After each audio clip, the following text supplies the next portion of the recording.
Robert இருக்கலாம். ஆனால் நீங்கள் மூலப்பொருளை பார்த்தீங்கன்னா யார் தான்? ஆதம் தான் எல்லாருக்கும் வாப்பா அலைஹிஸ்ஸலாம். இந்த செய்தியை ஃபிஃபா வேர்ல்டு கப் நடந்துச்சுல தெரியுமில்ல, ஃபுட்பால். உலகத்தில் மொத்தம் 800 கோடி மக்கள் வாழ்ந்துட்டு இருக்கிறாங்க. இதில் 400 கோடி பேர் ஃபுட்பாலை பார்க்குறாங்களாம். இந்த 400 கோடி மக்கள் பார்க்கணுங்கிறதுக்காக வேண்டி கத்தர் கிட்டத்தட்ட 25 லட்சம் கோடி டாலர்களை செலவு பண்ணுச்சு. ஏன் செலவு பண்ணுச்சு அப்படின்னு சொன்னால், உலகத்தில் அரபுகள் படிக்க போகிறாங்க. America, France, London, Russia. இப்போ நம்ம பிள்ளைங்கள்லாம் போய் ரஷ்யாவில் MBBS படிக்கிறாங்கல்ல, இதே மாதிரி படிக்க போகிறாங்க. படிக்க போகிற இடத்துல அரபுகள்னா அந்த ஸ்டூடெண்ட்ஸ் இருக்காங்கல்ல, அங்கே கொஞ்சம் மோசமாக பார்க்குறாங்களாம். என்ன இந்த அரபுகள்லாம் ஃபண்டமெண்டலிஸ்ட்டு, மத அடிப்படைவாதிகள், இவனுக்கெல்லாம் நாகரீகம் கல்ச்சர்லாம் என்னன்னு தெரியாது, அன்கல்ச்சுரல் ஃபெல்லோ, இப்படியெல்லாம் நிறைய விமர்சனங்கள் வருது. அது இஸ்லாத்தை அடிப்படையாக கொண்டு அந்த விமர்சனம் வருது. எப்போ நம்ம தொப்பி தாடியெல்லாம் வச்சுட்டு போனால் எப்படி நம்மளை பார்க்குறாங்களோ இந்தியாவில். இப்போ கூட பார்த்துருப்பீங்க, ஹோலி பண்டிகையில் பரதம் அணிஞ்சிட்டு போகிற பெண்கள் மேலே தண்ணி எல்லாம் அடித்து அந்த பெண்கள் திரும்பி கூட பார்க்க முடியாத ஒரு சூழ்நிலைக்கு ரொம்ப ஒரு தாழ்வு மனப்பான்மையோடு வாழ வேண்டிய ஒரு சூழல். இப்போ இந்த மாதிரியான சூழலை மாற்றுறதுக்கு என்ன செய்யணும்னு சொல்லி கத்தருடைய ஷேக் தமீம் இக்பால் அவர் பேர், அவர் யோசிக்கிறார். அப்போ என்ன செய்யணும், ஒரு 400 கோடி பேர் கவனத்தை ஈர்க்கிற ஒரு நிகழ்ச்சியினுடைய ஓப்பனிங் செர்மனி இருக்குல்ல, துவக்க விழா. அதில் என்னன்னு சொன்னால், அந்த ஓப்பனிங் செர்மனிக்கு மார்கன் ஃப்ரீமேன் அப்படிங்கிற ஒரு பிளாக் ஆக்டர் வர்றாரு, அமெரிக்காவினுடைய ஒரு கருப்பு நிற நடிகர். அவர் பேசுறதுக்கு முன்னால ஒரு சின்ன உருவம் ஸ்டேஜில் நிற்குது. அந்த இடுப்புக்கு கீழே உறுப்பே இல்லை அந்த பையனுக்கு. அப்போ அந்த பையன் அந்த ஸ்டேஜில் ஓதி இருப்பாரு. நீங்கள் எல்லாம் இது இப்போவும் அது கூகுளில் போய் பார்க்கலாம். பிஸ்மில்லாஹிர் ரஹ்மானிர் ரஹீம். யா அய்யுஹன் நாஸ் இன்னா خلقناكم من ذكر وأنثى وجعلناكم شعوبا وقبائل لتعارفوا إن أكرمكم عند الله أتقاكم إن الله عليم خبير. ஒரு பிளாக் நடிகர் மார்கன் ஃப்ரீமேன் அவர் நிற்கிறார். இவர் ஒரு டிசாபிள், ஊனமுற்றவர், இவரும் நிற்கிறார். இந்த ரெண்டு பேரும் சேர்ந்து உலகத்துக்கு ஒரு செய்தியை சொல்றாங்க. அவர் என்ன, அந்த வசனத்தினுடைய அர்த்தம், யா அய்யுஹன் நாஸ், மக்களே, மக்களே, முஸ்லிம்களே இல்ல, கிறிஸ்தவர்களே இல்ல, இந்துக்களே இல்ல, ஜைனர்களே, பௌத்தர்களே, அப்படியெல்லாம் இல்ல, மக்களே, யாரெல்லாம் மனிதனாக பிறந்திருக்கிறார்களோ அத்தனை பேர்களுக்கும் ஒரு செய்தி. இன்னா خلقناكم من ذكر وأنثى, உங்களை ஒரே ஆணிலிருந்து பெண்ணிலிருந்து தான் நாம் படைத்திருக்கிறோம்.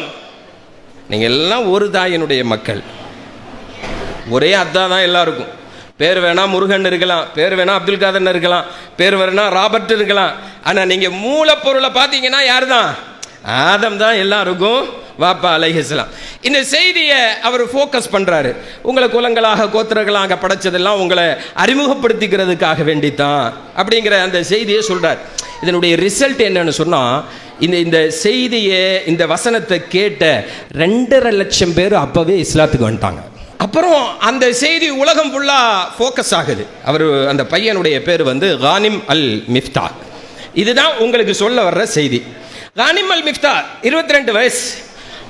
20 வருஷத்துக்கு முன்னால் 2000 அவங்க அம்மா கன்சீவாக இருக்காங்க.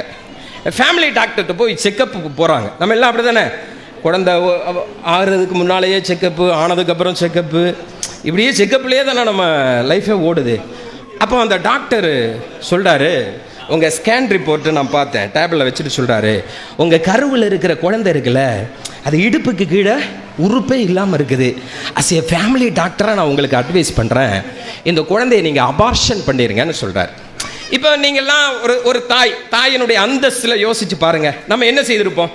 நம்ம ஒரு கண் இல்லாத குழந்தை, கை இல்லாத குழந்தை, கால் இல்லாத குழந்தை, மூளை வளர்ச்சி இல்லாத ஒரு குழந்தை, இப்படி ஒரு குழந்தைகளை வச்சுட்டு எவ்வளவு கஷ்டப்பட்டிருப்போம், நம்ம எவ்வளவு கஷ்டமாக இருக்கும். அப்படி ஒரு செய்தி வந்துச்சுன்னா, இப்போ அந்த அம்மாட்ட சொல்கிறாங்க, இந்த இடுப்புக்கு கீழே உறுப்பே இல்லாத ஒரு குழந்தை உங்களுடைய கருவறையில் இருக்குது, இதை அபார்ஷன் பண்ணிடுங்க அப்படின்னு. அந்த அம்மா வெளியே வருது, நான் என்னுடைய ஹஸ்பண்ட்கிட்ட போய் டிஸ்கஸ் பண்ணிட்டு வர்றேன்னு வந்துட்டு சொல்லிச்சு, ஏங்க அல்லாஹ் நமக்கு ஒரு குழந்தையை தந்திருக்கிறான், அவனுடைய பெரிய அருள். இப்ராஹிம் நபி 86 வருஷம் அழுது கேட்டாங்க குழந்தை வேணும்னு, ஆனால் நம்ம கேட்காமலே அல்லாஹ் தந்திருக்கிறான். ஜக்கரியா நபிக்கு 90 வயசில் தான் அந்த குழந்தையவே கொடுத்தாங்க, அல்லாஹ் நமக்கு கேட்காமலே தந்திருக்கிறான். ஆனால் அந்த குழந்தைக்கு கால் இல்லைன்னு சொல்லி டாக்டர் அபார்ஷன் பண்ண சொல்கிறாரு. ஆனால் அல்லாஹ் தந்ததை நான் எப்படி, அந்த உயிரை நான் எப்படி கொல்ல முடியும்?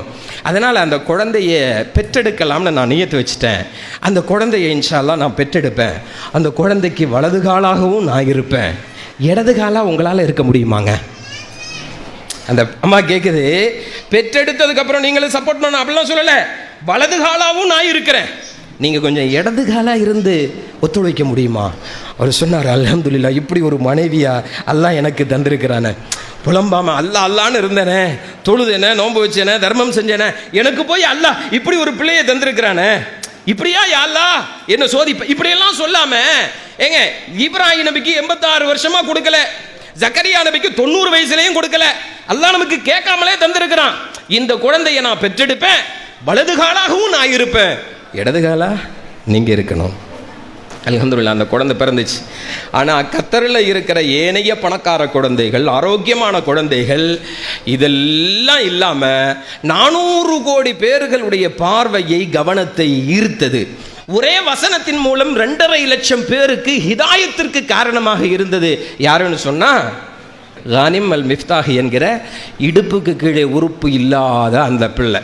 இப்போ எல்லா உலக நாடுகள்லாம் கூப்பிடுது, வாங்க எங்கள் நாட்டுக்கு வாங்க, உங்களுடைய பேச்சு, உங்களுடைய செயல்பாடு எங்களுடைய பிள்ளைகளுக்கு இம்ப்ரெஸ்ஸாக இருக்கணும், நீங்கள் ஒரு மோட்டிவேஷனாக இருக்கிறீங்க சொல்லி உலகம் முழுவதும் அவரை அழைக்கிறது.